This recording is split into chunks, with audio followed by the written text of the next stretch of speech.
নিজেদের স্বার্থে সংখ্যালঘুদের নিরাপত্তা নিশ্চিত করবে বাংলাদেশ, আশা জয়শঙ্করের।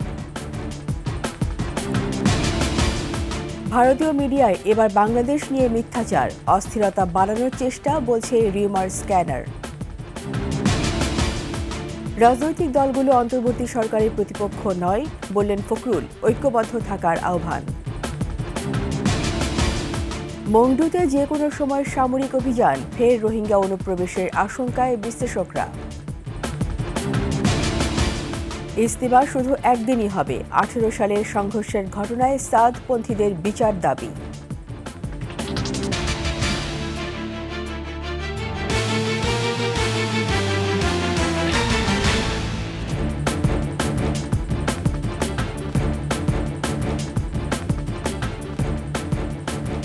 শুনছিলেন সংবাদ শিরোনাম। আমন্ত্রণ রাতের 21 সংবাদে, সাথে আছি আমি রীতা চৌধুরী। দর্শক, 21 টেলিভিশনের সংবাদ একই সাথে সরাসরি দেখতে পাবেন আমাদের ফেসবুক পেজ www.facebook.com/2124 অনলাইনে। সাবস্ক্রাইব করতে পারেন www.youtube.com/@21etv চ্যানেলে।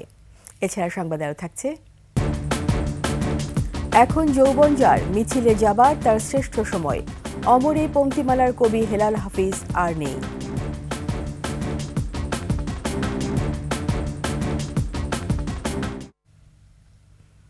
বাংলাদেশের পরিস্থিতি নিবিড়ভাবে পর্যবেক্ষণ করছেন মার্কিন প্রেসিডেন্ট জো বাইডেন। অন্তর্বর্তী সরকার ধর্মীয় ও জাতিগত সংখ্যালঘুদের সুরক্ষা নিশ্চিত করবে, এমনটাই আশা করে যুক্তরাষ্ট্র। অন্যদিকে বাংলাদেশ নিজ স্বার্থেই সংখ্যালঘুদের নিরাপত্তায় ব্যবস্থা নেবে।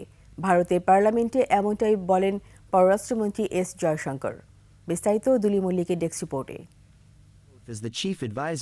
ছাত্র জনতার গণ অভ্যুত্থানের মুখে হাসিনা সরকার ক্ষমতাচ্যুত হওয়ার পর থেকে বাংলাদেশের নিরাপত্তা পরিস্থিতি প্রশ্নের মুখে পড়ে। সংখ্যালঘু ইস্যুতে সরব হয় ভারত। এরই ধারাবাহিকতায় হোয়াইট হাউসের সংবাদ সম্মেলনে উঠে আসে বিষয়টি। স্থানীয় সময় বৃহস্পতিবার ব্রিফিংয়ে সাংবাদিকদের প্রশ্নের জবাবে জাতীয় নিরাপত্তা ও যোগাযোগ বিষয়ক উপদেষ্টা জন কির্বি বলেন, সাবেক প্রধানমন্ত্রী ক্ষমতাচ্যুত হওয়ার পর বাংলাদেশের নিরাপত্তা পরিস্থিতি কিছুটা জটিল হয়ে পড়েছে। এ চ্যালেঞ্জ মোকাবেলায় আইন প্রয়োগকারী সংস্থার সক্ষমতা বাড়াতে অন্তর্বর্তী সরকারের সঙ্গে নিবিড়ভাবে কাজ করছে যুক্তরাষ্ট্র।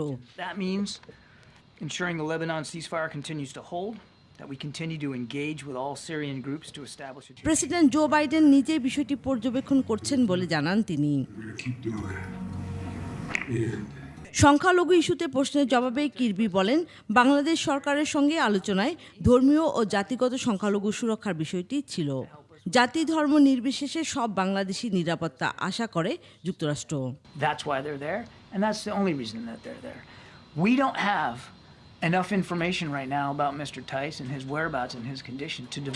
এদিকে ভারতের পার্লামেন্টেও একই ইস্যুতে প্রশ্নের মুখে পড়েন পররাষ্ট্রমন্ত্রী এস জয়শঙ্কর। বলেন, নয়াদিল্লি আশা করে বাংলাদেশ তার নিজের স্বার্থেই সংখ্যালঘুদের নিরাপত্তা নিশ্চিত করবে। বাংলাদেশি উন্নয়ন প্রকল্পে ভারতের ভালো অতীত রয়েছে উল্লেখ করে পারস্পরিক লাভের কথা বিবেচনা করে দুই দেশের মধ্যে স্থিতিশীল সম্পর্কের উপর জোর দেন জয়শঙ্কর। এদিকে মার্কিন স্টেট ডিপার্টমেন্টের সন্ত্রাসবাদ নিয়ে বার্ষিক প্রতিবেদনে বলা হয়, হাসিনা সরকারের আমলে রাজনৈতিক বিরোধিতাকে সন্ত্রাসবাদ হিসেবে দেখানো হয়েছে। নিরাপত্তা বাহিনীর কিছু অংশের বিরুদ্ধে বিচার বহির্ভূত হত্যা ও মানবাধিকার লঙ্ঘনের অভিযোগ রয়েছে। দুলি মল্লিক, ডেস্ক রিপোর্ট, 21 টেলিভিশন। ভারতের গণমাধ্যমে বাংলাদেশ নিয়ে অপপ্রচারের পাশাপাশি সেদেশের নানা ঘটনাও বাংলাদেশে ঘটেছে বলে মিথ্যা প্রচার চলছে। এমন অনেক ঘটনা যাচাই করেছে ফ্যাক্ট চেকিং প্রতিষ্ঠান রিউমার স্ক্যানার। বাংলাদেশে অস্থিরতা বাড়াতে এমন মিথ্যাচার করা হচ্ছে বলে জানিয়েছে প্রতিষ্ঠানটি। আফসানা নীলার ডেস্ক রিপোর্ট। ময়মনসিংহে সম্প্রতি হিন্দুদের বসতবাড়িতে স্থানীয়রা হামলা, ভাঙচুর ও ধর্ষণ চালিয়েছে দাবিতে ফেসবুকে একটি ভিডিও ভাইরাল হয়। ভিডিওটি শেয়ার করে নিজেদের মনগড়া স্ট্যাটাস দেয় বেশ কিছু ভারতীয় নাগরিক। তবে আসলে এই ভিডিওটি ময়মনসিংহের কিনা সে বিষয়টি যাচাই করেছে যুক্তরাজ্য ভিত্তিক ভারতীয় ফ্যাক্ট চেক প্রতিষ্ঠান লজিক্যাল ফ্যাক্টস এবং ফ্যাক্ট ওয়াচ বাংলাদেশ। দেখা যায় ভিডিওটি মূলত গত নভেম্বরের ভারতের বিহার রাজ্যের পূর্ণিয়া জেলার, যেখানে গ্রামের এক নারী তার 3 সন্তানকে হত্যার পর নিজেও আত্মহত্যা করেন। হিন্দু ধর্মের সাধুকে জোর করে মুসলমান বানানো হচ্ছে এমন দাবি করা একটি ভিডিও সামাজিক যোগাযোগ মাধ্যমে ভাইরাল হয়, যাতে দেখা যায় রাস্তায় ঘুরে বেড়ানো এক লোককে পরিষ্কার করা হচ্ছে। ভারত এই ভিডিও ব্যবহার করে অপপ্রচার চালালেও ফ্যাক্ট চেকিং প্রতিষ্ঠান রিউমার স্ক্যানার জানায় মানবিক উদ্যোগের অংশ হিসেবে এটি করা হয়। শেয়ার করা তথ্য ভুয়া। সম্প্রতি ভারতের জাতীয় পতাকা পায়ে মারানোর একটি ছবি সামাজিক যোগাযোগ মাধ্যমে ভাইরাল হয়। তবে ছবিটি বাস্তব নয় এবং এটি এআই দিয়ে তৈরি হয়েছে বলে জানিয়েছে রিউমার স্ক্যানার। ভারত চায় বাংলাদেশ শুধরে যাক। এছাড়া বাংলাদেশে মন্দিরে হামলা ও প্রতিমা ভাঙচুর করা হয়েছে এমন দাবি জানিয়েছে ভারতীয় সংবাদ মাধ্যম RT ইন্ডিয়া। তবে তথ্যটি সত্য নয় জানিয়ে রিউমার স্ক্যানার বলছে সেটি আসলে ভারতের পশ্চিমবঙ্গের বর্ধমানের একটি কালী মন্দিরের প্রতিমা বিসর্জনের দৃশ্য। আফসানা নীলা, ডেস্ক রিপোর্ট, 21 টেলিভিশন। রাজনৈতিক দলকে প্রতিপক্ষ না ভাবতে অন্তর্বর্তী সরকারের প্রতি আহ্বান জানিয়েছেন বিএনপি মহাসচিব মির্জা ফখরুল ইসলাম আলমগীর। তিনি বলেছেন, জুলাই আগস্ট বিপ্লবের অর্জন নস্যাৎ করতে ষড়যন্ত্র চলছে, তা মোকাবেলায় ঐক্যবদ্ধ থাকার আহ্বান জানিয়েছেন মির্জা ফখরুল। বিস্তারিত মাহিলা ইসলামী রিপোর্টে। 14 ডিসেম্বর শহীদ বুদ্ধিজীবী দিবস। 1971 সালের এই দিনে দখলদার পাকিস্তানি হানাদার বাহিনী বাঙালি জাতির শ্রেষ্ঠ সন্তান বুদ্ধিজীবীদের হত্যা করে। দিবসটি উপলক্ষে রাজধানীর রমনা ইঞ্জিনিয়ার ইনস্টিটিউটে আলোচনা সভা করেছে বিএনপি। অংশ নেন দলের শীর্ষ নেতৃবৃন্দ। বলেন, দলীয়করণ করে আওয়ামী লীগ মুক্তিযুদ্ধের চেতনা ধ্বংস করেছে। গত 5ই আগস্ট পূর্ববর্তী সময়ের সঙ্গে সেই 14ই আগস্ট 1971-এর একটি সাদৃশ্য খুঁজে পায় এবং পৃথিবীর ইতিহাসে সম্ভবত স্বল্পতম সময়ে সর্বাধিক সংখ্যক ছাত্রকে হত্যা করা হয়েছিল। এদেশের মানুষ তারা নিজেরা স্বাধীনভাবে ভোটের মাধ্যমে তাদের নির্বাচিত সরকার প্রতিষ্ঠা করবে, জনগণের সরকার। এটা কিন্তু সেই স্বাধীনতার পরে যারা ক্ষমতায় আসলো তারা লোভী হয়ে গেল যে তারাই ক্ষমতায় থাকবে, অতএব এই গণতন্ত্রকে হত্যা করে একদলীয় শাসন ব্যবস্থা চায়। বিএনপি মহাসচিব বলেন, মুক্তিযুদ্ধ এবং স্বাধীনতার প্রকৃত ইতিহাস রক্ষায় সবাইকে সজাগ থাকতে হবে। আমি জানি না, একটা প্রবণতা লক্ষ্য করা যাচ্ছে যে 71-কে একটু পেছনে রাখা।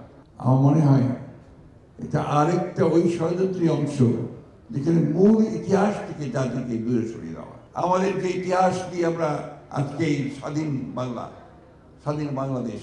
ছাত্র জনতার অভ্যুত্থানে অর্জন ধরে রাখতে ঐক্যবদ্ধ থাকারও তাগিদ দেন ফখরুল।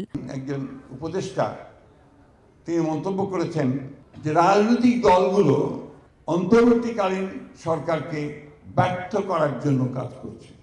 কিন্তু এটা কিন্তু অত্যন্ত একটা মারাত্মক একটা উক্তি, এবং আমি এটা মনে করে দিতে চাই যে দয়া করে রাজনৈতিক দলগুলোকে বা রাজনীতিকে আপনাদের প্রতিপক্ষ বানাবেন না। ক্ষমতা ফিরে পেতে পলাতক হাসিনা অপতৎপরতা চালিয়ে যাচ্ছেন বলেও অভিযোগ করেন মির্জা ফখরুল। ডিজিটালি সে লন্ডনে আওয়ামী লীগের নেতাকর্মীদের নিয়ে একটা মিটিংও করেছে, অর্থাৎ সে সক্রিয়। মাহিলা ইসলাম, 21 টেলিভিশন, ঢাকা। হারিয়ে যাওয়া আইনের শাসন, স্বাধীন বিচার বিভাগ, বহু মত ও পথের রাজনৈতিক ব্যবস্থা গড়ে তুলতে হবে বলে মন্তব্য করেছেন বিএনপির ভারপ্রাপ্ত চেয়ারম্যান তারেক রহমান।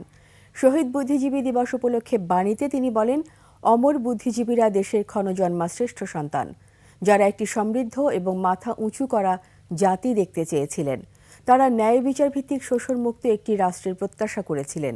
কিন্তু হানাদার বাহিনীর দোসররা চূড়ান্ত বিজয়ের প্রাক্কালে স্বাধীন বাংলাদেশকে মেধাশূন্য করতেই পরিকল্পিত হত্যাযজ্ঞ চালায়।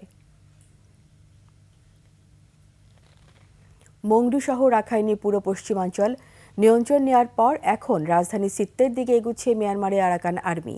বিভিন্ন গণমাধ্যম বলছে, রোহিঙ্গা বিদ্রোহীদের সঙ্গে সাধারণ রোহিঙ্গাদেরও বিতাড়িত করছে তারা। সীমান্ত এলাকায় জান্তা বাহিনী যে কোনো সময় বড় অভিযান চালাতে পারে এমন শঙ্কাও রয়েছে। এ অবস্থায় বাংলাদেশ সীমান্তে কড়া নিরাপত্তায় বিজিবি। দলি মল্লিকের ডেস্ক রিপোর্ট।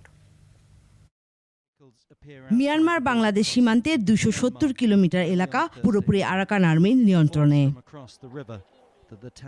এখন শুধু রাখাইন রাজ্যের রাজধানী সিত্তে জান্তাদের দখলে, তবে সেটি দেশটির বাকি অংশ থেকে বিচ্ছিন্ন।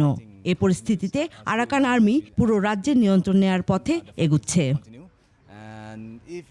আশঙ্কা করা হচ্ছে পরিস্থিতি নিয়ন্ত্রণে নিতে সীমান্ত সহ রাখাইনে জান্তা বাহিনী যে কোনো সময় বড় অভিযান চালাতে পারে। অন্যদিকে রাখাইন থেকে রোহিঙ্গা বিদ্রোহী সহ সাধারণ রোহিঙ্গাদের বিতাড়িত করছে আরাকান আর্মি। ৮ ডিসেম্বর মংডু সহ রাখাইন সীমান্ত দখলের পর বিবৃতিতে আরাকান আর্মি জানায়, রাখাইনে জান্তা বাহিনীর সঙ্গে যুক্ত ছিল Arakan Rohingya salvation army, Arakan Rohingya army ও রোহিঙ্গা সলিডারিটি অর্গানাইজেশনের সদস্যরা। তারা এখন অস্ত্রশস্ত্র নিয়ে বাংলাদেশের দিকে পালানোর চেষ্টা করছে। এ কারণে টেকনাফে নাফ নদীর উপর নৌযান চলাচলে নিষেধাজ্ঞা দিয়েছে তারা। গেল ৬ মাসে দুপক্ষের লাগামহীন লড়াইয়ে মংডুর প্রায় ৮০% ঘরবাড়ি ধ্বংস হয়েছে। এ অবস্থায় রোহিঙ্গাদের অনেকেই নিরাপত্তার জন্য বাংলাদেশে আশ্রয় নিতে পারে এমন আশঙ্কাও বাড়ছে। নাফ নদী সহ সীমান্তে কড়া সতর্ক অবস্থায় রয়েছে BGB. Duli Mallick, desk report, ২১ television. বাংলাদেশের রোহিঙ্গা জনগোষ্ঠীর বিষয়টি এখন আর মানবাধিকার ইস্যু নয়, বরং নিরাপত্তার জন্য ভয়ঙ্কর ঝুঁকি। তাই নতুন করে তাদের আশা যেমন প্রতিরোধ করতে হবে, তেমনি প্রত্যাবাসনে গড়তে হবে জাতীয় ঐক্য। বিশ্লেষকরা বলছেন, আন্তর্জাতিক মহলের উপর চাপ প্রয়োগ করারও বিকল্প নেই। আরও জানাচ্ছেন প্রণব চক্রবর্তী। দীর্ঘ ১১ মাসের লড়াই সংঘাতের পর মিয়ানমারের রাখাইন রাজ্যের মংরু টাউনশিপের নিয়ন্ত্রণ নিয়েছে দেশটির সশস্ত্র গোষ্ঠী আরাকান আর্মি। এতে বাংলাদেশ মিয়ানমার দুই পাড়েই নিরাপত্তা ঝুঁকি বেড়েছে রোহিঙ্গাদের, কারণ আরাকান আর্মির সঙ্গে দীর্ঘদিনের বিরোধ রোহিঙ্গাদের। আশঙ্কা দেখা দিয়েছে রাখাইনে থাকা ৫ লাখ রোহিঙ্গার আবারও বাংলাদেশে অনুপ্রবেশের। এ পরিস্থিতিতে আরাকান আর্মির সঙ্গে বাংলাদেশের একটি বোঝাপড়ার সম্পর্ক তৈরির পরামর্শ বিশ্লেষকদের। মায়ানমার সরকারের সাথে যোগাযোগ রাখতে হবে, সরকারের উচিত আরাকান আর্মির সাথে যোগাযোগ করা। আরাকান আর্মিকে আমাদের পক্ষে নিয়ে আসতে হবে। কীভাবে করতে হবে? যোগাযোগ করতে হবে। ওখানে দুর্ভিক্ষ হয়ে যেতে পারে যে কোনো সময়। মানবিক না, আমাদের সিকিউরিটি থ্রেটও, সেহেতু এই ক্ষেত্রে আমাদের সশস্ত্র বাহিনীর পরামর্শ আমাদের গ্রহণ করতে হবে, আমাদের পরামর্শ দিতে হবে সশস্ত্র বাহিনীকে, এবং সেইটার তখনই আমরা ভালোভাবে করতে পারবো যখন একটা জাতীয় ঐক্যমত বা একটা জাতীয় কমিটি আমরা এই ক্ষেত্রে তৈরি করতে পারবো। বাংলাদেশ মিয়ানমারের প্রায় ২৭০ কিলোমিটার সীমানার পুরোটাই এখন আরাকান আর্মির দখলে। তাই পরিস্থিতি বিবেচনায় আন্তর্জাতিক যোগাযোগ বাড়ানোর পরামর্শ তাদের। চীনের সাথে যোগাযোগ রাখতে হবে এবং জাতিসংঘকে এখানে ইনভলভ করতে হবে, এবং চীন এবং ভারতের আমরা সহযোগিতা নিতে পারি এই ক্ষেত্রে। শুধুমাত্র মায়ানমার আর বাংলাদেশ আলোচনা করে এই সমস্যার সমাধান বের করা সম্ভব হবে না, বা কয়েকটা দেশ মিলে আলোচনা করে সমস্যার সমাধান হবে না। রোহিঙ্গাদেরকে যুক্ত করতে হবে, রোহিঙ্গাদের ভয়েসটাকে উচ্চকিত হতে দিতে হবে, এবং রোহিঙ্গাদের সমস্যা কিন্তু মায়ানমারের সাথে রোহিঙ্গার, সুতরাং রোহিঙ্গারাই এখানে মূল ভূমিকা গ্রহণ করতে পারে। এর আগে ২০১৭ সালে মিয়ানমার সেনাবাহিনীর নির্যাতনে বাংলাদেশে আছড়ে পড়ে প্রায় ৮ লাখ রোহিঙ্গার ঢেউ। আর সব মিলিয়ে এখানে রয়েছে প্রায় ১৭ লাখ বাস্তুচ্যুত মানুষ। প্রণব চক্রবর্তী, ২১ টেলিভিশন, ঢাকা। ২০১৮ সালে বিশ্ব ইজতেমা ময়দানে হামলার দায়ে সাদপন্থীদের বিচার দাবিতে বিক্ষোভ করেছে ওলামায়ে মাশায়েখ ও তৌহিদি জনতা বাংলাদেশ ব্যানারে একটি সংগঠন। তারা বলছেন ২ পর্বে নয়, বিশ্ব ইজতেমা হবে ১ পর্বে। সাদপন্থীরা হাসিনা সরকারের আমলে অন্যায়ভাবে সুবিধা নিয়েছে বলে অভিযোগ করে তারা। বিস্তারিত ওমর ফাহিমের রিপোর্টে। জাতীয় মসজিদ বাইতুল মোকাররমে জুম্মার নামাজ শেষে বিক্ষোভ সমাবেশ। কর্মসূচি থেকে শেখ হাসিনার শাসনামলে দেশের শীর্ষ ওলামাদের বিরুদ্ধে করা মামলা প্রত্যাহার ও ২০১৮ সালে হামলা করে ইজতেমার মাঠ দখলের চেষ্টার জন্য সাদপন্থীদের বিচারের দাবি জানানো হয়। অবিলম্বে এই মামলা যদি প্রত্যাহার করা না হয়, তাহলে হেফাজত ইসলাম সহ দেশের আপামর মুসলমানেরা কঠোর কর্মসূচি দিতে বাধ্য হবে। তারা নিরীহ ছাত্রদেরকে, ওলামায়ে কেরামকে যেভাবে মেরেছে, আহত করেছে, আমাদের এক ভাইকে শহীদ পর্যন্ত করেছে। তাওবা করে সাদপন্থীদের তবলিগে ফিরে আসারও আহ্বান জানান বক্তারা।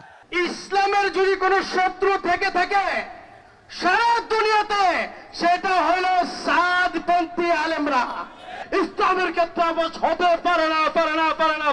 বিশ্ব ইজতেমার মাঠে সাতপন্থীদের কোন প্রোগ্রাম মেনে নেওয়া হবে না।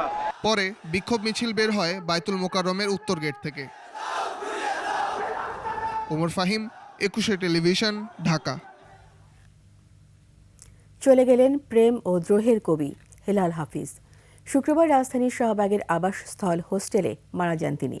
কেবল কবিতার পাঠকের নিরিখে নয়, যারা সাহিত্যের খোঁজ খবর রাখেন না তাদের হৃদয়েও দোলা দিয়েছে হেলাল হাফিজের পংক্তিমালা। আরও জানাচ্ছেন মাসুম আলিসা। তুমি কোথায় আছো, কেমন আছো? মানুষের অমরত্বের জন্য খুব বেশি সৃষ্টির প্রয়োজন হয় কি? যেমন এই একটি কবিতায় অমরত্ব দিয়েছে হেলাল হাফিজকে। তবে তিনি চলে গেলেন অন্য কোনো স্থানে। ৭৬ বছর বয়সে প্রেম আর দ্রোহের কবিকে চলে যেতে হলো সন্ন্যাস জীবন ছেড়ে। আমাকে দুঃখের শ্লোক কে শোনাবে, কে দেখাবে আমাকে? শুক্রবার গুরুতর অসুস্থ বোধ করেন হেলাল হাফিজ। বিকাল ৩টার দিকে তিনি যে হোস্টেলে থাকতেন সেখানকার লোকজন তাকে হাসপাতালে নিয়ে আসেন। তবে হাসপাতালে আনার আগেই জীবনের সব লেনদেন চুকাতে হয় তাকে। আমার শৈশব বলে কিছু নেই, আমার কৈশোর বলে কিছু নেই। জীবদ্দশায় মাত্র ৩টি কবিতার বই প্রকাশিত হয়েছিল তার। ১৯৮৬ সালে তার প্রথম বই যে জলে আগুন জ্বলে রাজনৈতিক ভাষা আর আবেগের মিশেলে প্রকাশের পরপরই সৃষ্টি হয় তুমুল আলোড়নের। এরও ১৭ বছর আগে নিষিদ্ধ সম্পাদকীয় কবিতাটি উত্তাল ঢেউয়ের সৃষ্টি করে তারুণ্যের রক্তে। রাজনৈতিক স্লোগানে পরিণত সেই কবিতার প্রথম ২ লাইন। আর এখনো পর্যন্ত এটি নিঃসন্দেহে বাংলাদেশের সবচেয়ে বেশিবার ব্যবহৃত রাজনৈতিক স্লোগান। আমার ধারণা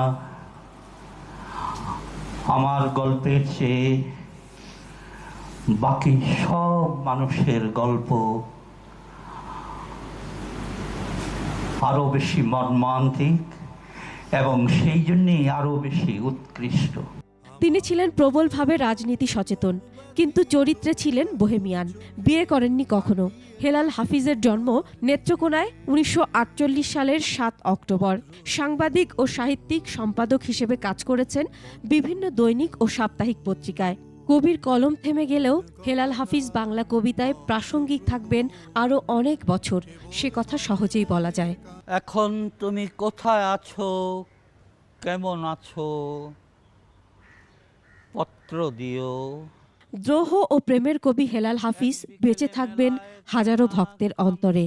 নষ্ট ফুলের পরাগ মেখে ৫ দুপুরে নির্জনতা খুন করেছি। Masum আলিসা, desk report, ২১ television. কবি হেলাল হাফিজের মৃত্যুতে গভীর শোক প্রকাশ করেছেন অন্তর্বর্তী সরকারের প্রধান উপদেষ্টা ড. মোহাম্মদ ইউনূস। তিনি বলেছেন, কবি হেলাল হাফিজ ছিলেন তারুণ্যের শক্তি এবং স্বৈরতন্ত্রের বিরুদ্ধে এক সাহসী কণ্ঠ। তার কালজয়ী কবিতার মতোই তিনি চিরস্মরণীয় হয়ে থাকবেন মানুষের হৃদয়ে। এক শোক বার্তায় প্রধান উপদেষ্টা বলেন, দ্রোহ ও প্রেমের কবি হেলাল হাফিজের মৃত্যু বাংলা ভাষা ও সাহিত্য অঙ্গনের জন্য অপূরণীয় ক্ষতি। কবির পরকালীন জীবনের শান্তি কামনা এবং শোক সন্তপ্ত পরিবারের প্রতি গভীর সমবেদনা জানান ড. ইউনূস।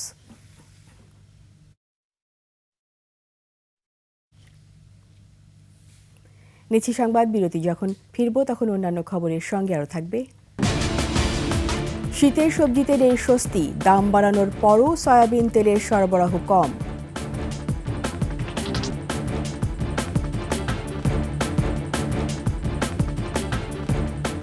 আমার আমন্ত্রণ রাতের ২১ সংবাদে। হাসিনা পালিয়ে যাবার পর আওয়ামী লীগের রাজনৈতিক মৃত্যু হয়েছে বলে মন্তব্য করেছেন জামায়াতে ইসলামের আমির ডক্টর শফিকুর রহমান। তিনি বলেছেন, তারপরও চরিত্র বদলায়নি আওয়ামী লীগের, দেশের বিরুদ্ধে ষড়যন্ত্র চালিয়েই যাচ্ছে।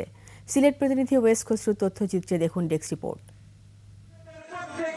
সিলেটের সরকারি আলিয়া মাদ্রাসার মাঠে জামায়াতে ইসলামের কর্মী সমাবেশে প্রধান অতিথির বক্তব্য দেন দলটির আমির ডাক্তার শফিকুর রহমান। তিনি বলেন, ক্ষমতাচ্যুত প্রধানমন্ত্রী শেখ হাসিনা দেশ ছেড়ে পালিয়ে যাওয়ায় তার দলের রাজনৈতিক মৃত্যু হয়েছে।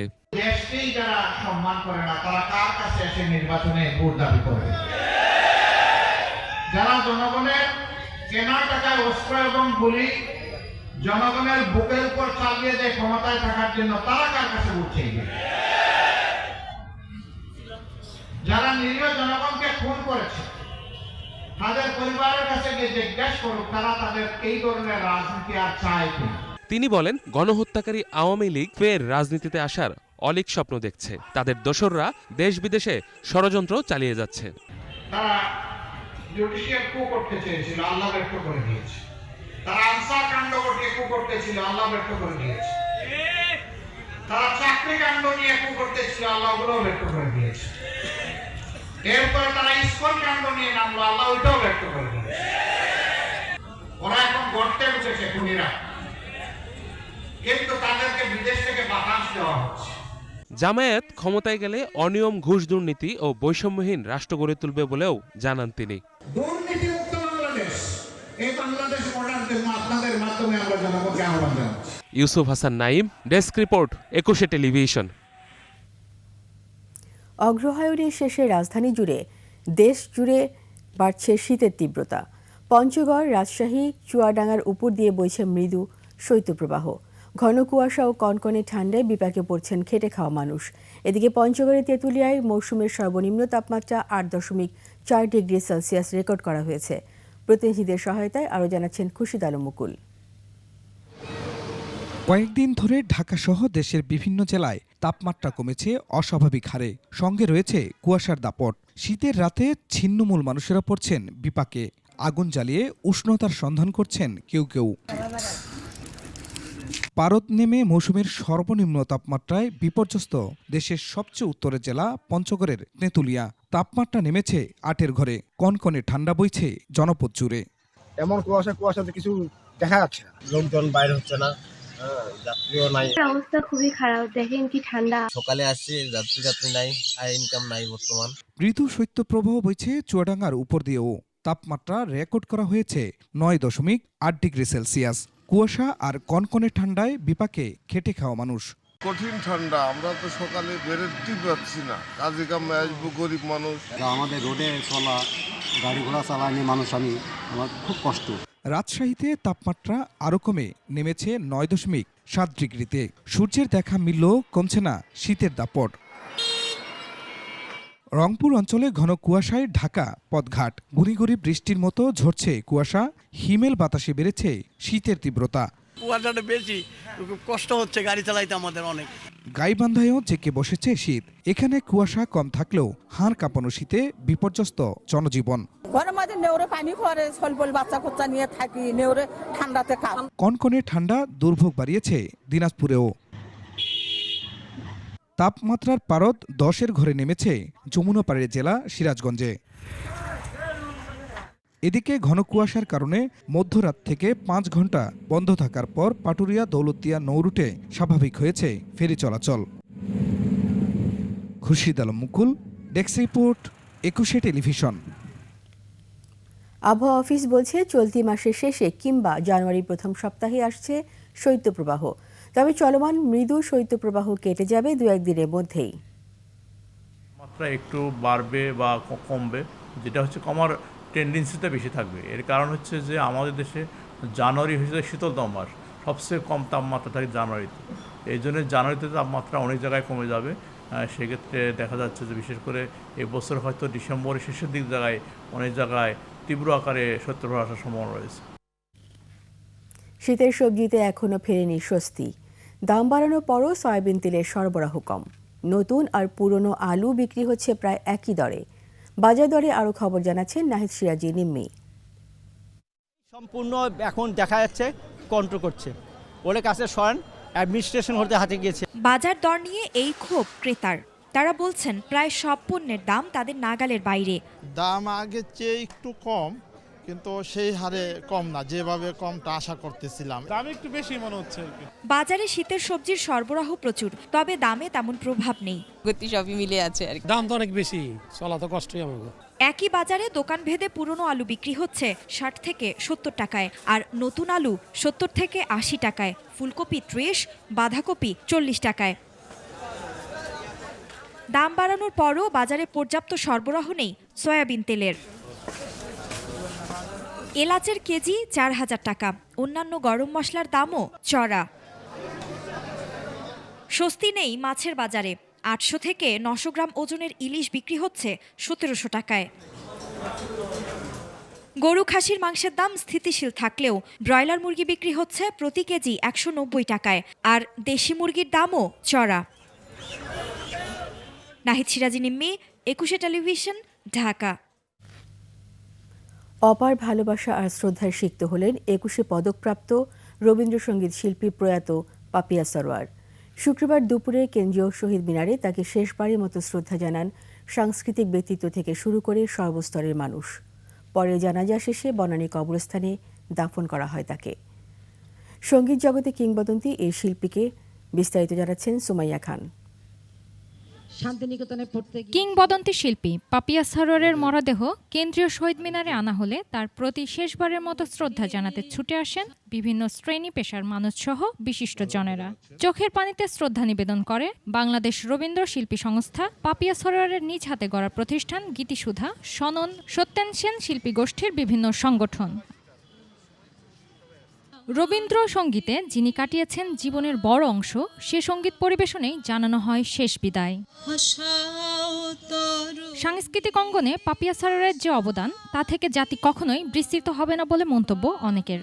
যতটুকু শ্রদ্ধা, গভীর শ্রদ্ধা যে একজন শিল্পী প্রাপ্য, সেটা পাপিয়ার অনেক বেশি পাওয়ার দরকার ছিল। পাপিয়া সরোয়ার আপা একজন প্রকৃত শিল্পী ছিলেন, যে কারণে তিনি ছিলেন নিভৃতচারী। সারা জীবনই মা কাজ করেছে রবীন্দ্রসঙ্গীত এবং কালচারালি এস্টাবলিশ করা সব। মা সবসময় নতুন আর্টিস্টদেরকে প্রমোট করতো, এটাই মার ইচ্ছা। আচার আচরণ, কথাবার্তা, শালীনতা, মার্জিত সব কিছুতে, রন্ধন শিল্পে, সঙ্গীত শিল্পী, সেলাই, মানে কোনোটা তার বাদ যাওয়া যাবে না, সবকিছু মিলে এটা পাপিয়া। স্বামী ও 2 সন্তান রেখে বৃহস্পতিবার না ফেরার দেশে পাড়ি জমান পাপিয়া সরোয়ার। দীর্ঘদিন ক্যান্সারের সঙ্গে লড়াই করে রাজধানীর তেজগাঁওয়ে একটি বেসরকারি হাসপাতালে চিকিৎসাধীন অবস্থায় শেষ নিঃশ্বাস ত্যাগ করেন তিনি।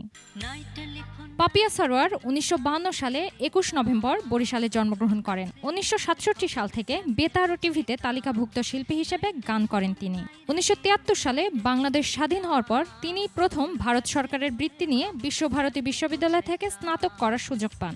নাই টেলিফোন, নাই রে পিয়ন, নাই রে টেলিগ্রাম, বন্ধুর কাছে মনের খবর কেমনে পৌঁছাইতাম। 1982 সালে পাপিয়া সরোয়ার নামে প্রকাশিত হয় তার প্রথম অডিও অ্যালবাম। 2013 সালে বের হয় তার সর্বশেষ অ্যালবাম আকাশ পানে হাত বাড়ালাম। আধুনিক গানেও সফল ছিলেন পাপিয়া সরোয়ার। সুমাইয়া খান, 21 টেলিভিশন, ঢাকা। সময় হলো আরও একটি সংবাদ বিরতি। যখন ফিরব তখন অন্যান্য খবরের সঙ্গে আরও থাকবে। পুষ্পা 2 এর প্রিমিয়ার শোতে পদদলিত হয়ে নারীর মৃত্যু, জামিন পেলেন আল্লু অর্জুন।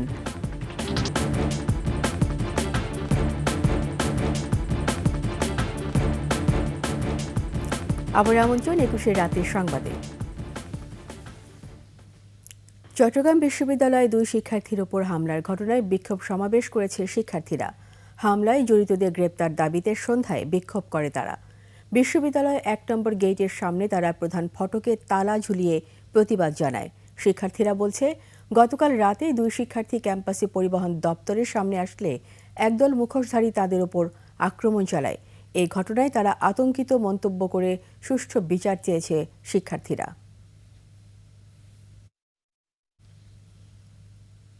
বাণিজ্য সংবাদ।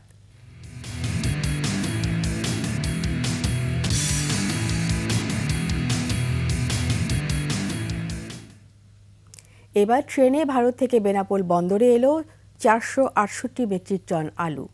বেনাপোল রেলওয়ে স্টেশনে স্টেশন মাস্টার জানান, ভারতের মালদার আতিফ এক রপ্তানিকারকের কাছ থেকে এসব আলু আনা হয়েছে, যার ওজন 4,68,000 কেজি। পণ্য চালানটির আমদানি মূল্য $1,07,640 মার্কিন ডলার। এভাবে আলু আমদানি চালু থাকলে দেশের বাজারে দাম কমবে বলে জানান তিনি। C&F প্রতিনিধি নাজমুল আরিফিন জনি বলেন, ভারত থেকে ট্রেনে একটি র্যাক এ 468 মেট্রিক টন আলু আমদানি হয়েছে। পণ্য চালানটি ছাড় করানোর জন্য আগামীকাল বেনাপোল শুল্ক ভবনে কাগজপত্র দাখিল করা হবে। এরই সাথে শেষ করছি রাতের 21 সংবাদ। যাবার আগে সংবাদ শিরোনামগুলো আরও একবার। নিজেদের স্বার্থে সংখ্যালঘুদের নিরাপত্তা নিশ্চিত করবে বাংলাদেশ, আশা জয়শঙ্করের।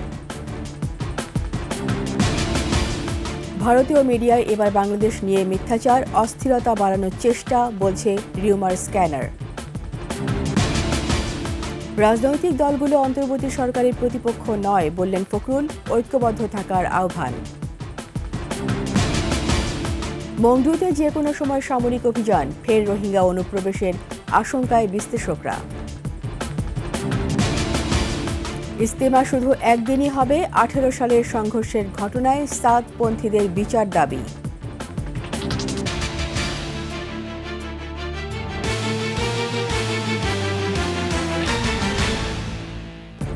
সবশেষ সংবাদ জানতে ডায়াল করুন 202 নম্বরে আর ভিজিট করুন ekushe-tv.com এই ওয়েবসাইটে। ফেসবুকে ভিজিট করতে পারেন www.facebook.com/ekushe24 অনলাইনে। সাবস্ক্রাইব করতে পারেন www.youtube.com/@ekushe-tv চ্যানেলে। এতক্ষণ সঙ্গে থাকার জন্য সবাইকে ধন্যবাদ। পরবর্তী সংবাদ রাত 1টায় দেখার আমন্ত্রণ রইল। একুশের সাথেই থাকুন।